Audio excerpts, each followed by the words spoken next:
काही झाकणझुल्यांची मला कीव येते. लय हंतीलो, जरा जपून शब्द वापरा नेत्यांबद्दल. राजा शेतकऱ्याची अवलाद आहे, स्वतःच्या हिमतीवरती माज करतो आम्ही. काय म्हणतात ना, आजपर्यंत माझ्या एकाही व्हिडिओमध्ये अपशब्द आणि एकही गोष्ट खराब नाहीये. पण जर असं नादी लागलात ना, तर समोर वार करायची ताकद आहे माझी. काय एक गोष्ट लक्षात घ्या, शेतीबद्दलचं दुःख सरकार समोर मांडलं, नेत्यांकडे गोष्टी मागितल्या की काही नाजायज अवलादींच्या बुडाला आग का लागते मला ते समजत नाही. शेतकऱ्याने फक्त शेतीबद्दलच बोललं पाहिजे, राजकारण तिकडं तुमच्या बापाची मक्तेदारी का? शेतकरी किंवा शेती जगवत असताना, शेती टिकवत असताना असंख्य अडचणी येतात.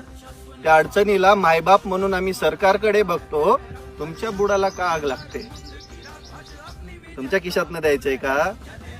आम्ही पण टॅक्स भरतोच. आम्ही पण प्रत्येक वस्तू खरेदी करताना